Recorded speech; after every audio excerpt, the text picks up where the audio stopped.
ይህ ግድብ አዲስ ነገር ቢሆን ወይም ቢወድቅ مش هيبقى لنا وجود እኛ የለንም نتمسحنا ያለው እንጠረጋለን ነው በድር አብዱልዓጢ ኢትዮጵያን መታስተነቅቀውና መታስፈራራው ነገር ውጤቱ ምን ሊሆን እንደሚችል አስበው የሱዳንም ግድቦች ስለሚፈርሱ በዚህ ውሃ መጠን ሁሉም የያዙት ውሃዎች አንድ ላይ ከዳሴው ግድብ ውሃ ጋር ታይዞ ወደ ግብጽ ይመጣል እንደው ምንድነው የሚደርስብን ብለህ አስበት አቃለ ይሄን ግድብ ብንመታው እንኳንኛ መተነው ራሱ እንደው ቢፈርስ እንኳን ለገና በዓል በሰላም አደረሳችሁ ይያልን በዓሉን ምክንያት በማድረግ ታላቅ የሽያጭ መርሃ ግብር አዘጋጅተንሎታል ከ25% ቅናሽ ጋር በ5% ቅድመ ክፍያ የቤትና የንግድ ሱቅ ባለቤት ይሁኑ ይሎታል ጊፍት ሪል ስቴት የንግድ ሱቆችን በመሃል መርካቶ ከ3.8 ሚሊዮን ብር ሙሉ ክፍያ በ190 ሺህ ብር ቅድመ ክፍያ የሱቅ ባለቤት ይሁኑ ይሎታል በአዲስ አበባ እምብርት በሆነው ለጋር ላይ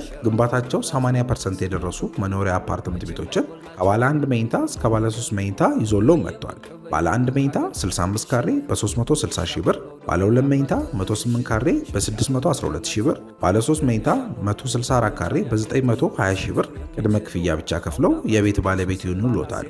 ይፍጠኑ፣ ብልሆች ነገን ዛሬ ይገነባሉ።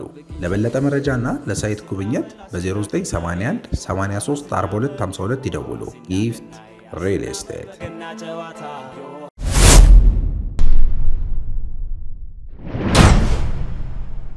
طب بلاش يا عم بدر ميليشيا او موضوع الميليشيات ده ممكن تكلمني عن معيار الامن القومي في الدول الفاشله ይሄ بدر عبد العاطي ከተናገራቸውና በጣም ከሚዘበዝባቸው ሁኔታዎች አንዱ ከሱዳን ጋር በተያያዘ ሚሊሺያ እያለ የሱዳን የሐሚቲውን ወታደር የማጣጣል ነገር ግን ያሸነፈና እነሱም ሆኖ ራሱ የሱዳን መሪ ነኝ የሚለው አብዱልፈታህ አልቡርሃን ሊቆጣጠራቸው አልቻለም። ስለዚህ ይሄ ሚሊሺያ ምናምን ያልክ መታወራውን ወደ ጎን እንተውና ለመሆኑ የአንድ ሀገር የብሔራዊ ደህንነት ስንል ወይም ህዝባዊ ደህንነት ስንል ዋና መለኪያዎች ወይም ዋና ነገሮቻቸው ምንድናቸው ነው የምትለው አንተ በበኩልህ? يعني مثلا سد النهضه ለምሳሌ የህዳሴው ግድብ አለ اللي طلعت امبارح قلت عليه سد الخراب አንተ ባንተ ቤት ወጥተህ ይሄ ሰድ الخراب ብለህ ሰድበኸዋል ማለት የጥፋት የውድመት የሆነ ግድብ ብለህ ሰይመኸዋል واننا لن نسمح انه يعمل ضرر لمصر እናም በግብጽ ላይ ምንም አይነት ጉዳት እንዲያደርስ አንፈቅድም ብለህም ዝተሃል وفهموا اللي تفهموه ما የሚገባችሁ ነገር ይግባችሁ ብለህናል ده اللي قاله بدر قدام ይሄ بدر عبد العاطي مجموعه طلبه صغيرين اهو የተወሰኑ ትናንሽ ተማሪዎችን ሰብስቦ ሲናገር የነበረው ንግግር ውስጥ ነው ይሄ ትላንትና እኛ የተረጎም ነው ማለት ነው احنا وصلنا لطريق مسدود وقلنا ان احنا مصر دلوقتي ما فيش مفاوضات احنا عندنا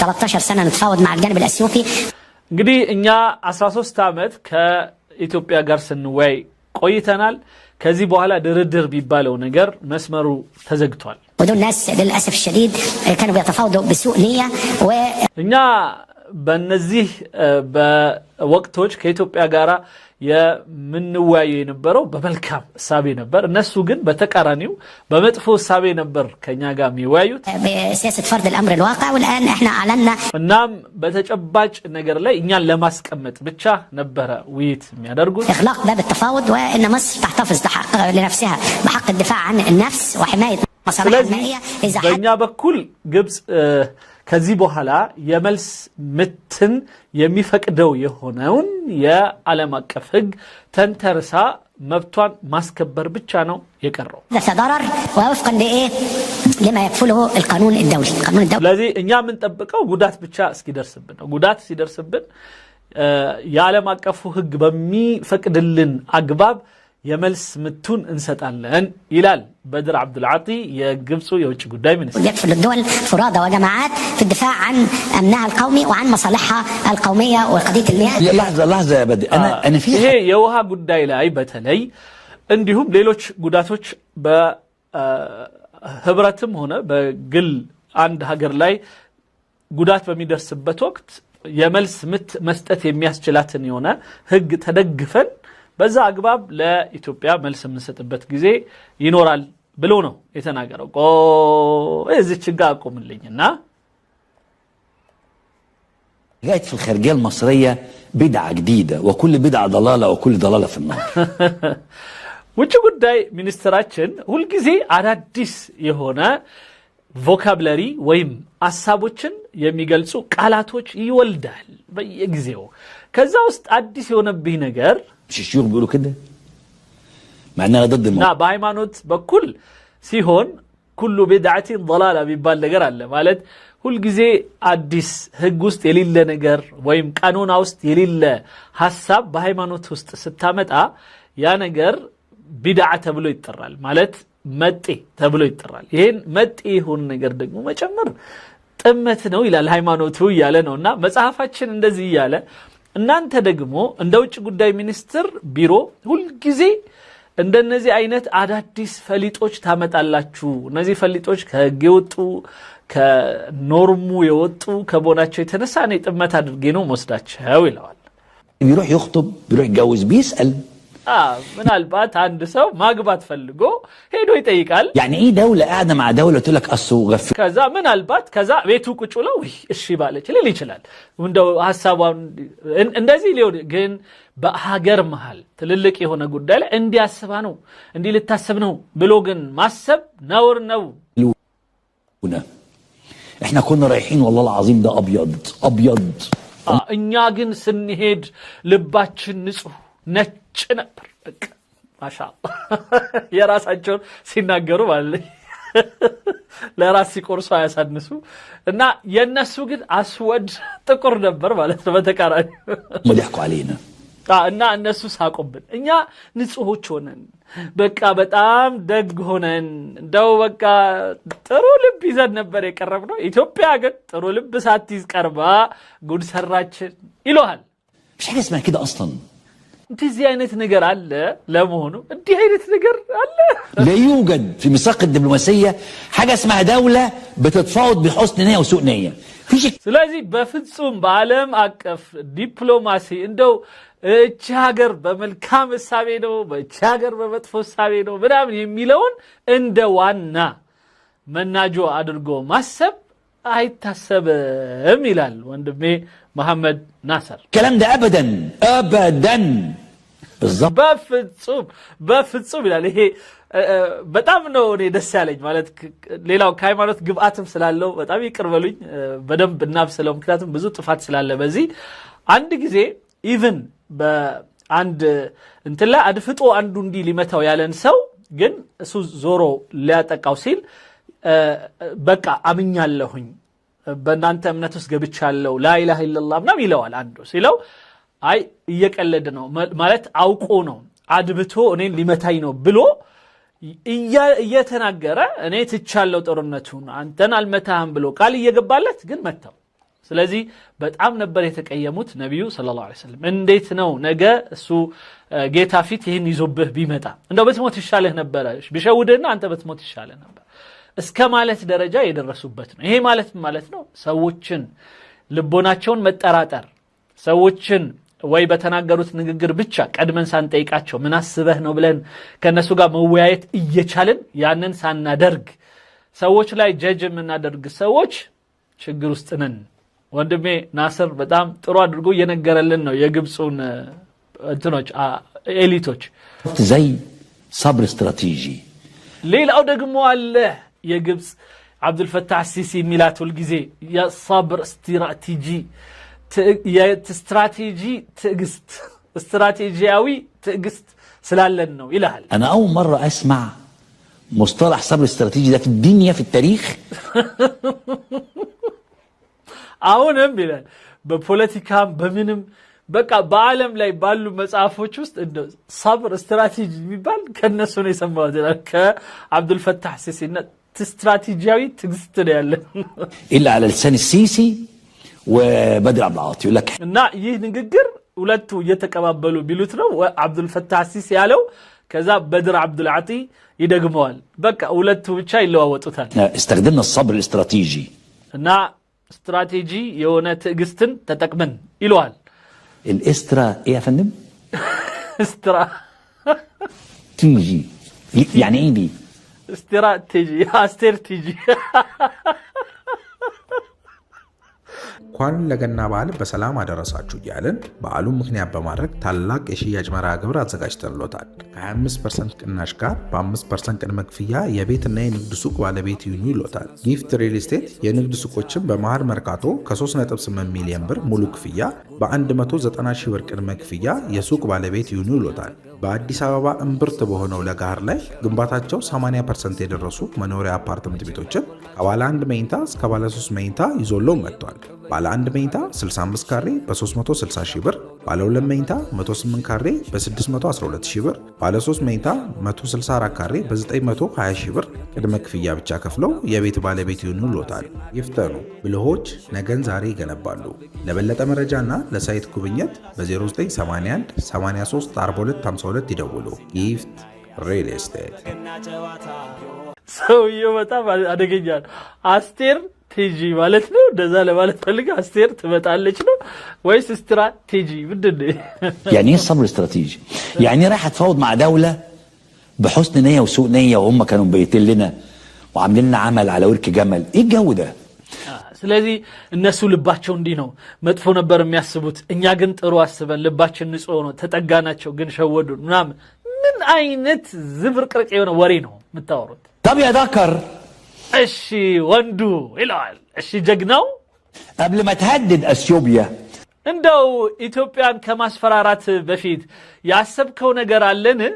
مش تعرف ان السد لو انضرب ለመሆኑ ይህንን ግድብ ከዚህ በኋላ ብትነካው ወይ ብትመታው او لا قدر الله اعلو زلزال ሌላው ቀርቶ በራሱ እንደው አላህ አይበለውና የመሬት መንቀጥቀጥ መጥቶ ቢፈርስ እንኳን هيحصل لنا ايه؟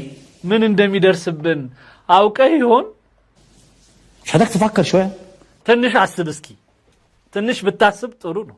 ዝም ብለህ ከመደንፋት እኛ ምናምን ያው ህጋዊ እንትኑን ተከትለን ነገር እናረጋለን ምናምን ብለህ ከመፎከረ በፊት እንደው ምንድነው የሚደርስብን ብለህ አስበህ ታውቃለህ? ይሄን ግድብ ብንመታው እንኳን እኛ መተነው ራሱ እንደው ቢፈርስ ولا انت السجاد عامي عينيك؟ ወይስ ዝም ብለህ عينين ጨፍነ ነው የተኛው? انا مش هكلم انا على القصه دي، انا مش بتاع السدود، لكن خلينا نكلم الاستاذ عباس شرائي. እንደው እኔ ያው ተቋሚም ነኝ በዚህ ላይ ስለ ግድብ ብዙ ዕውቀት የለኝም። ስለዚህ የራሳችሁ ሰው ምን እንደሚል ስማ። عباس شرائي الاستاذ عباس شرائي قال ايه في الفيديو ده عن ماذا لو ان السد اتضرب؟ ይህንን ግድብ ቢነካ ቢመታ ቢወድቅ ምን ሊከሰት እንደሚችል عباس شرائي የነገረን ስማ። اسمع. الحقيقه سد النهضه بتكوين بحيره كبرى الان بها اكثر من 64 مليار متر مكعب. ይህ በእውነቱ የህዳሴ ግድብ ከ64 ቢሊዮን ሜትር ኪዩብ በላይ ውሃ የያዘ በዚህ ትልቅነት ያለ ሐይቅ من المياه. هذه الكميه تشكل بالفعل خطر على السودان اولا ثم مصر. በጣም ከፍተኛ የሆነ አደጋን ያዘለ የሆነ ግድብ ነው። መጀመሪያ ለሱዳን ቀጥሎ ለግብጽ። هذا الخطر منذ سنوات لان عندما بدات البحيره في التكوين فاصبح يتكون الخطر. ይህ አደጋ ደግሞ አሁን አይደለም ገና ባህር መሆን ሲጀምር ገና ሐይቅ መሆን ሲጀምር ነው አደጋው አብሮ የጀመረው። الخطر هنا ياتي اولا اذا حدث زلزال في اثيوبيا قريب من سد النهضه. አንደኛውና የመጀመሪያው ምናልባት የመሬት መንቀጥቀጥ በግድቡ አካባቢ ቢከሰት وفي دولة زلازل وشهدت ምክንያቱም ኢትዮጵያ ብዙ ጊዜ እንትን መሬት መንቀጥቀጥ ቢበዛባት ሀገር ስለሆነች خلال ديسمبر و24 ويناير من هذا العام اكثر من 200 ባለፈው የ2024 እና አሁን በጀመረው ዓመትም የተወሰኑ ጊዜዎች ብቻ منهم زلزال وصل قوته الى 6 እስከ 200 የሚደርስ የመሬት መንቀጥቀጦች አስተናግዳለችና አንዳንዱ ኃይሉ ተለቅ ያለ ነው። درجة على مقياس ريختر. هذا وقد يكون الزلزال القادم قريب من سد النهضة وهذا يعني ስለዚህ እንደው ምናልባት የሚቀጥለው መሬት መንቀጥቀጥ ከግድቡ ጋር ጠጋ ያለ ቢሆን እንደው አያምጣውና احتمال ومتوقع. الخطر الثاني يأتي من شدة الأمطار في إثيوبيا في فصل الصيف. ሌላው በጣም ከፍተኛ የሆነ የጎርፍ መዓት የሚፈስባት ሀገር ናት። በዝናብ ጊዜ እና ክረምት ሲመጣ لكن دكتور يعني على مسألة الزلزال يعني لا قدر الله فيما لو حدث زلزال بالقرب من سد النهضة ما هو ኦኬ እንደው የአልከው የመሬት መንቀጥቀጥ አደጋ በህዳሴው ግድብ ላይ በጣም ቀርቦ ቢከሰት سيناريو متوقع ምንድነው ሊከሰት የሚችለው ሴናሪዮ ምንድነው የሚከሰተው ነገር ምን ሊሆን ይችላል انهيار سد النهضة تماما جزئي او ህዳሴ ግድቡ ወይ በከፊሉ ወይ ሙሉ በሙሉ መፍረስ ነው የሚከሰተው كلي تماما واذا حدث انهيار سد النهضة الان ب 64 مليار متر مكعب احنا ያ ደግሞ ቢከሰት 64 ቢሊዮን ሜትር ኪዩብ በላይ የሆነ ውሃ በውስጡ ይዟል شفنا درنا في ليبيا في ይሄ ማለት ሌላው ቀርቶ ትንሿ ደርና የምትባለዋ ግድብ በሊቢያ የፈረሰች ጊዜ ትዝ ይልሃል የከሰተው سبتمبر 23 من انهيار سدين بهما 25 مليون متر مكعب وليس مليار اذا ሌላው ቀርቶ 1 ቢሊዮን እንኳን የማይሞላ አስቡት የኛ 64 ቢሊዮን ነው የነሱ ግን 34 ሚሊዮን ነው ሌላው ቀርቶ 1 ቢሊዮን አይደለም ግማሽ ቢሊዮን እንኳን አልሆነም ስለዚህ ያቺ እንኳን ያደረሰችውን ነገር ትዝ ይላል سد النهضة قد السدود في درنا في ليبيا بحوالي 3000 مرة ስለዚህ የደርና ሊቢያ ላይ የፈረሰው እቺ 30 ምናምን ሚሊዮን ብቻ ሜትር ኪዩብ ውሃ ያለባት በህዳሴው ግድብ ስታነጻጽረው የንጋት ሐይቅ የያዘው የውሃ መጠን ከዚህኛው 3000 እጥፍ ማለት ነው ይላል بعدين احنا شفنا الدمار اللي حصل في ليبيا ماذا لو حدث انهيار سد النهضة وهو يعلم ስለዚህ ይሄ ደግሞ ፈረሰ ማለትና ውሃው መጣ ማለት خرطوم ب 350 متر ويعيش 20 مليون سوداني 300 ምናምን ሜትር ከፍታ ያለው ጎርፍ ላይ ይመጣል ማለት على ضفاف النيل الازرق من الحدود الاثيوبيه حتى ስለዚህ الخرطوم ከሱዳን በጣም ቅርብ የሆነው የናይል ተፋሳሽ የሆነው አካባቢ 20 ሺህ ወይም 20 ሚሊዮን ህዝብ የሚኖርበት እሱን እርሰዋል ይተረጋል بالاضافه الى ان السدود في السودان سوف تنهار وهذه ከዛ የሱዳንም ግድቦች ስለሚፈርሱ በዚህ ውሃ መጠን ሁሉም የያዙት ውሃዎች አንድ ላይ ከህዳሴው ግድብ ውሃ ጋር ተያይዞ ወደ ግብጽ ይመጣል ማለት ነው السدود بها مخزون مائي ايضا هذه المياه سوف تضاف الى مياه سد النهضه اللي هتبقى كارثه وانا دائما اشبهه ان هو طوفان لم تشهد ስለዚህ ያ ማለት የኖህ ሱናሚ ይከሰታል ማለት ነው ስለዚህ አስበው البشريه من قبل علشان نقول مثل احنا اقرب حاجه بنقول درنا في ليبيا بنقول እንደው አንዳንዴ ዝም ብለን ለማመሳሰል ያህል ደርና ሊቢያ ላይ ተከሰተ እንደዚህ ቦታ እንላለን እንጂ ህዳሴ ግድቡ እንዲህ አይነት ነገር ተከሰተ ቢባል ታይቶ የማይታወቅ በአለም ላይ ምሳሌ የሌለው ነገር ይከሰታል ማለት ነው ይላል اللي انهارت في السودان السدود اللي انهارت في اثيوبيا نفسها يعني هناك مشاكل عديده يعني اذكر يا بدر عبد العاطي اللي راح تحذر اثيوبيا وتهد ስለዚህ ጀግናው በድር አብዱልዓጢ ኢትዮጵያን መታስጠነቅቀውና መታስፈራራው ነገር ውጤቱ ምን ሊሆን እንደሚችል አስበው ايدها وافهموا اللي تفهموه እስቲ የሚገባችሁ ይግባችሁ ምናም ብለ ያከትከው السد ده لو انهار ይህ ግድብ አዲስ ነገር ቢሆን ወይም ቢወድቅ احنا مش هيبقى لنا وجود እኛ የለንም نتمسحنا ያለው እንጠረጋለን لا وده بعض المتخصصين زي الدكتور محمد حافظ سمى السد ده بانه قنبله نوويه لان እናም አንዳንዶች እንደ መሐመድ ሐፊዝ አይነቱ ነግረውናል ይህ ግድብ ማለት ከዚህ በኋላ የኒውክሌር ቦምብ ነው ብለው ነግረውናል اضراره اكتر من القنبله النوويه እንደውም አንድ ነገር ሆኖ ችግር ቢፈጠር ከኒውክሌር ቦምብም የበለጠ የሆነ አደጋ ሊያደርስ ይችላል ተብሏል الاستاذ الدكتور عباس شرقي قال مثل سدود درنا في ليبيا وهي سدود بسيطه جدا ስለዚህ የአባስ ሸራቂ እንደምንግር ስንሰማ የደርናው የሊቢያው ግድብ እቺ ትንሿ ብሎ ጠቅሷታል لما تهدت حصل ايه خراب ብዙ ጥፋት ግን ደርሷል قال سد النهضه يعادل 3000 مره قد سدود درنا او سد درنا ስለዚህ ከደርና ከሚባለው የሊቢያው ግድብ ጋር ሲነጻጸር የህዳሴው ግድብ በ3000 እጥፍ ይበልጣል نتيجه كانت ايه بقى لو ስለዚህ ውጤቱ ምን ሊሆን ይችላል وقع السد ده 3000 مره ده خلاف ان هو هيدمر لك سدود السودان لا قدر الله يعني ማለት የሱዳንን ግድቦችም ከመጥረግ ባሻገር يعني اذا بقى الميه اللي جايه دي كلها من سد النهضه وتاخد معاها المياه اللي جايه من سدود السودان وتيجي جايه عليك انت ይሄ ሁሉ የሱዳን ግድቦችን ሩሰይሪስ መራዊ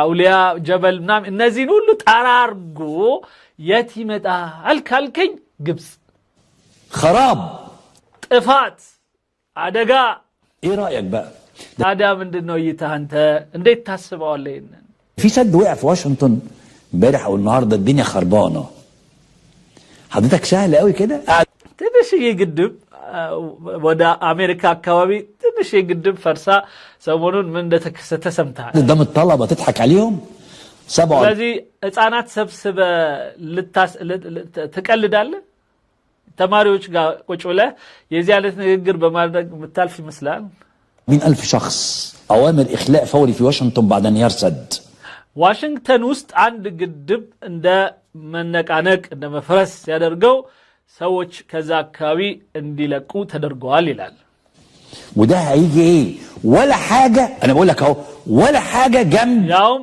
47,000 ሰው ከዛ አካባቢ እንዲለቅ ተደርገዋል ይላል سد النهضه ይሄ ግን የህዳሴው ግድብ ከዚህ ከዋሽንግተን ዲሲ ከሚባለው ግድብ ጋር ሲታይ ምንም ማለት ነው ምንም انت والسيسي عبد العاطي سبب الخراب ስለዚህ ዋናው የዚህ ጥፋት ትልቁን ድርሻ የምትወስዱት አንተ የውጭ ጉዳይ ሚኒስትሩ በአብዱል ፈታህ አሲሲ የተሰየምከውና ራሱ አብዱል ፈታህ አሲሲ ነው وبعد كل ده يطلع الجاري يقول لك ما تقلقوش ከዛ ይሄን ሁሉ ካደረጉ በኋላ ወጥተው አታስቡ አትጨነቁ ይሉናል اهو ادي واشنطن بص ده سد ይሄ ዋሽንግተን ሱብሃንአላህ አሁን ነው የምሰማው ዋሽንግተን በአገሬ ላይ እንደዚህ ተከስቷል ይያሉ ነው اللي بتاع واشنطن اللي وقع اهو انهيار سد بسبب الامطار الغزيره በጣም ከፍተኛ የሆነ ዝናብ በመምጣቱ የተነሳ አንድ ግድብ ፈርሶ ومخاوف من حدوث فيضانات ብዙ ጎርፍ እንዳይመጣ ተሰግቶ 40,000 بني ادم وده سد لا شيء 47,000 ሰው ከአካባቢው እንዲነሳ ተደርጓል ይሄ ግን ትንሽዬ ግድብ ናት በጣም ትንሽ لا شيء جنب سد النهضه ከህዳሴው ግድብ ጋር ምንም የሆነ ማለት በጣም ትንሽ የመንደር ግድብ لا شيء ده انت زي ما قال الدكتور የት አካባቢ ነው አሜሪካኖች እስኪ ንገሩን አሜሪካ አካባቢ ያላችሁ ወንድሞችና እህቶቻችን እስኪ ጻፉልን محمد حافظ ده قنبله نوويه ስለዚህ የኢትዮጵያ ህዳሴ ግድብ ኦሬዲ የኒውክሌር ቦምብ ነው ታጥቋል تقولوا لنا ما تقلقوش እና አታስቡ አትበሉን እንኳን ለገና በዓል በሰላም አደረሳችሁ እያልን በዓሉን ምክንያት በማድረግ ታላቅ የሽያጭ መርሃ ግብር አዘጋጅተንሎታል። ከ25% ቅናሽ ጋር በ5% ቅድመ ክፍያ የቤትና የንግድ ሱቅ ባለቤት ይሁኑ ይሎታል። ጊፍት ሪል ስቴት የንግድ ሱቆችን በመሃል መርካቶ ከ3.8 ሚሊዮን ብር ሙሉ ክፍያ በ190 ሺህ ብር ቅድመ ክፍያ የሱቅ ባለቤት ይሁኑ ይሎታል። በአዲስ አበባ እምብርት በሆነው ለጋር ላይ ግንባታቸው 80% የደረሱ መኖሪያ አፓርትመንት ቤቶችን ከባለ 1 መኝታ እስከ ባለ 3 መኝታ ይዞለው መጥቷል። ባለ 1 መኝታ 65 ካሬ በ360 ሺህ ብር፣ ባለ 2 መኝታ 108 ካሬ በ612 ሺህ ብር፣ ባለ 3 መኝታ 164 ካሬ በ920 ሺህ ብር ቅድመ ክፍያ ብቻ ከፍለው የቤት ባለቤት ይሁኑ ይሎታል። ይፍጠኑ፣ ብልሆች ነገን ዛሬ ይገነባሉ። ለበለጠ መረጃና ለሳይት ጉብኝት በ0981 83 42 52 ይደውሉ። ጊፍት ሪል ስቴት